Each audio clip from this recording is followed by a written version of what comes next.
All right, so this is the first of many video tutorials about Afterglow Access. Afterglow Access is software that we've been putting together and are continuing to add features to allow you to view the images that you've been taking with Skynet. Not just view them, but explore them, adjust them, manipulate them, and measure things in them. Basically, this is how you're going to analyze your data. Now, in this first video, I'm just going to show you the basics. I'm going to show you how to log in, how to import images into your workspace, how to zoom in, rotate, flip your image, but most importantly, how to change the brightness and contrast settings.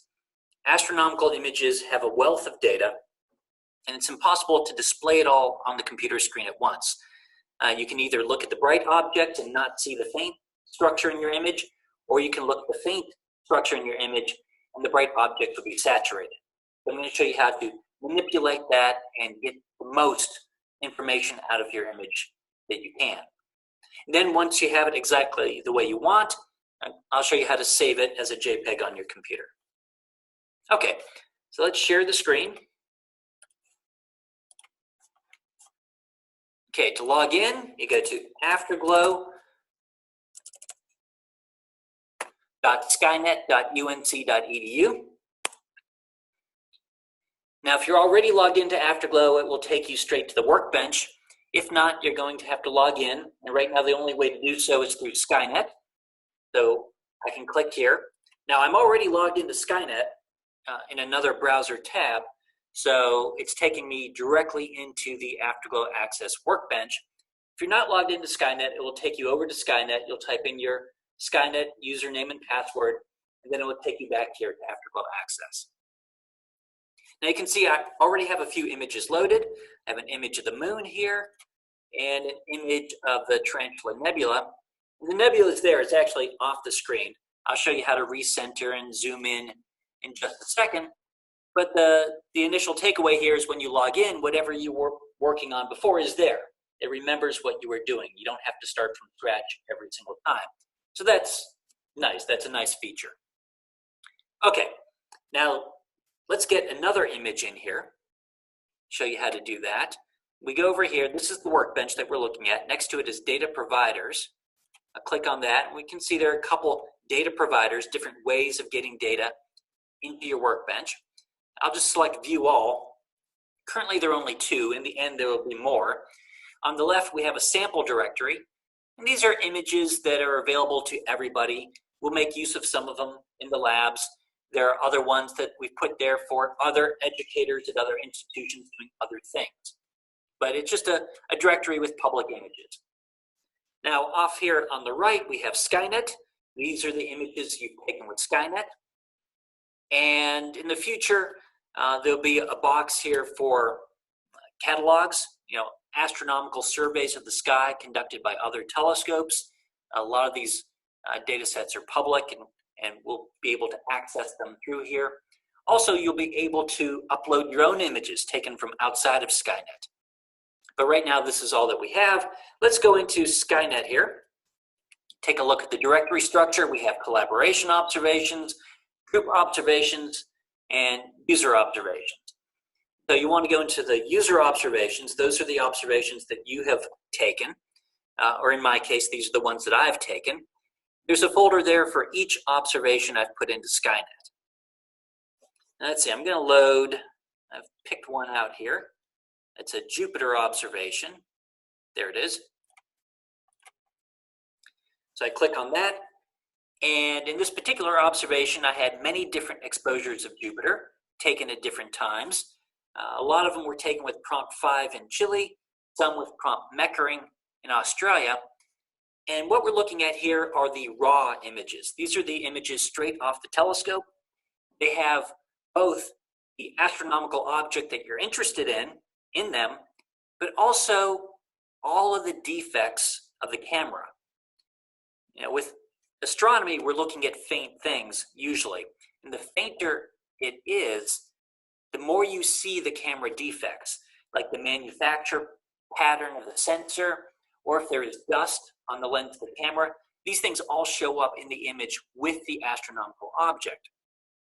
Now, if you're looking at something bright like Jupiter, they don't really show, not compared to the brightness of Jupiter, only if you're looking at something faint. But regardless, what Skynet does automatically, you don't have to worry about this, but at the beginning of every night and the end of every night, it takes what we call calibration images. These are images that are designed to bring out the camera defects.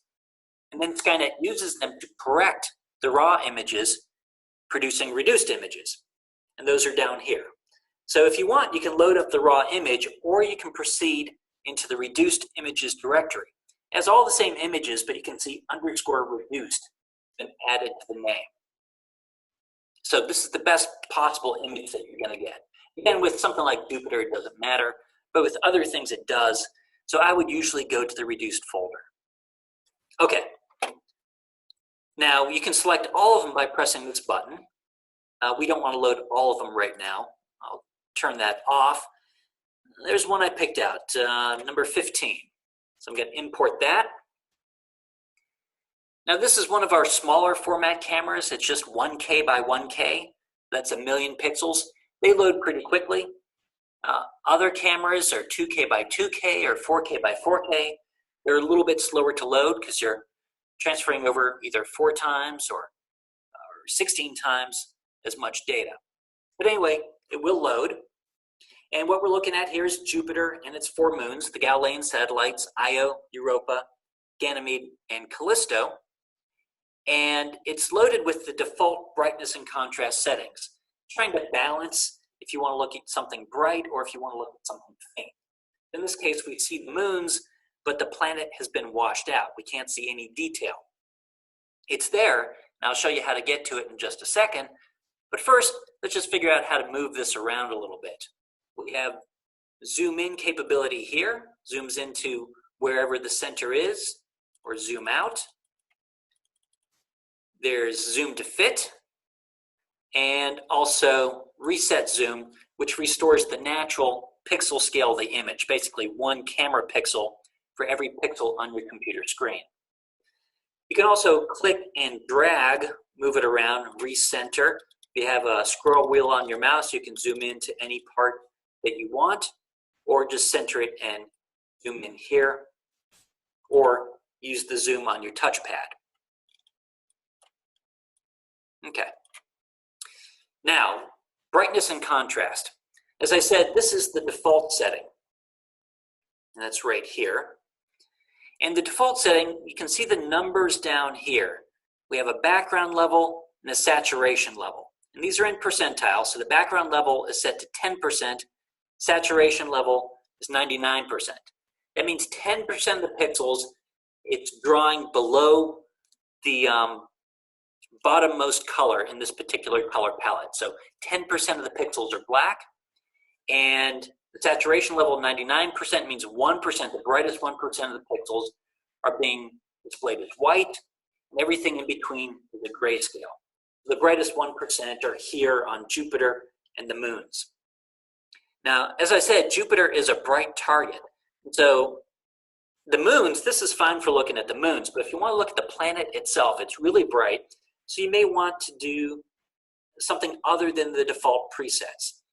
If we hit bright target, it keeps the background level at 10, but changes the saturation level to 99.999. So 0.001% of the pixels are now being displayed as white, and everything else is a grayscale between the background level and this new saturation level. I can zoom in here. This is a pretty good picture of Jupiter. This was taken from Chile. It's one of our better sites, nice and crisp, so we can see features, we can see the cloud structure, the banded cloud structure of the planet, and right up here we have the great red spot. Normally in pictures of Jupiter, you see the great red spot not in the upper left, but the lower right, and all that that means is this picture is flipped around from how we normally see it. Actually not flipped, but rotated. Down here you can do things like flip the image or rotate the image, and there. That's what we used to seeing. And if you're happy with that, fill the screen and then save it. This button right here will download just the portion that you framed onto your computer as a JPEG. So there it is. Now, I've shown you how to use these coarse presets for default and bright and also faint. Go back to default, but sometimes you may want to have fine control and not just use these coarse presets. So we can go down to these boxes here, the background level and the saturation level, and adjust them with a little bit more control. For example, if I lower the background level, you don't really see much of a change.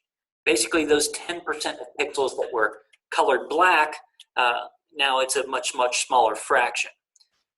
If we increase it, eventually we'll see a little bit of a change.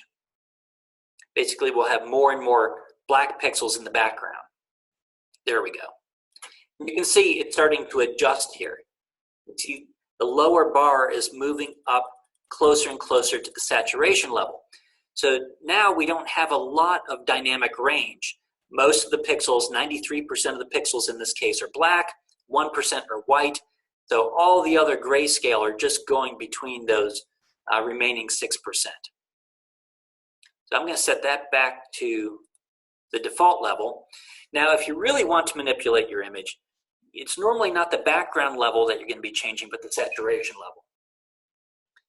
So if we increase this, moving up towards the bright target, you can see that the glow around the planet is diminished, and that's just Earth atmospheric glow. Light from Jupiter is illuminating the atmosphere on its way in, creating that kind of sky glow. And as I increase the saturation level, that disappears. And now you can see the moons are getting hard to see. The moons are gone, but the detail of the planet is coming in. So for most planets, just the bright target coarse preset is sufficient. But often you can bring out moons by adjusting this, like right there. Okay, let's look at another image. Let me bring up this image of the Tarantula Nebula here. Actually, I'll zoom to fit. This is one of our larger format cameras, 2K by 2K. So, it takes a little bit longer to load it all in, but that was still pretty quick.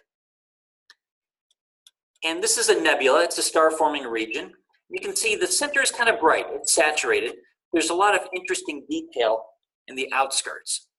So let's try some of our coarse presets. If I go to the bright target preset, we lose most of the image. We just see the brightest stars. So that's probably not what we want. There's default again. I can go to faint.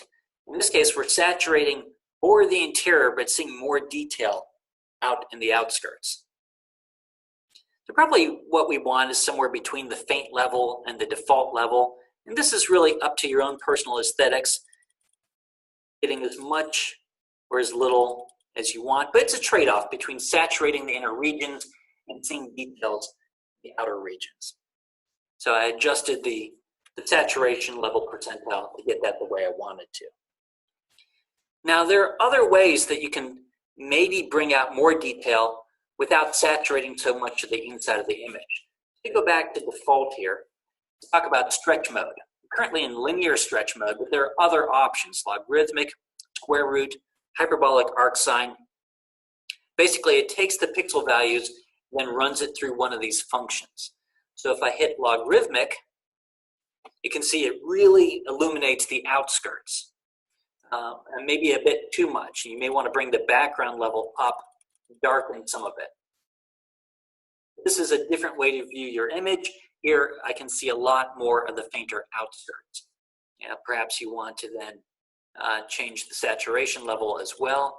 Maybe bring it up, saturate less of the interior. And so there you can see both the interior and the exterior by doing some kind of scaling. Go back to default. I'll show you these other ones. Here's square root scaling. Here's hyperbolic arc sine. Slight differences. Use these other scalings. You probably will want to just bring up the background level a little bit to darken the bottom of the image there. Some other things you can do. Often, we look at white on black, but you can also do black on white, inverting the image. Sometimes that makes it easier to see some of the stars compared to the surrounding nebulosity. I'll put that back. And then you also have some different color options. This is just a standard grayscale map, but here's, for example, a rainbow colored map, or often with nebula, people use the heat map. So that's just aesthetics. We call this a false color map. It does not represent true colors as the human eye would see them. It's just mapping different intensities to different colors in a variety of default palettes that you can select between. Okay, one last thing I'll show you, imaging the moon. So let's zoom to fit this image here. See the whole moon there. And this is a really nice image, nice and crisp. I see lots of craters. I see the terminator, the division between the illuminated portion and the portion in shadow. Though it is a little bit saturated. You see these regions here, a little bit saturated. I can try different presets here. If I do faint, even more of it's saturated, so that's not the direction I want to go. If I do bright, a lot of the moon gets pretty dim, and I'm just looking at the light on the inner lips of these craters. So I probably want something between bright and default. So I'll go here to the saturation level and just lower that until I'm happy. I see the moon getting brighter and brighter, but I haven't saturated on the surface yet. And right around there, I'm beginning to saturate. If I go farther, you can see it's saturating, so I'll back it up a little bit. Something like that looks pretty good to me. And again, if you want to put a color palette on it, you can. Maybe the cool color palette, because it looks cool. Okay, that's it for this video.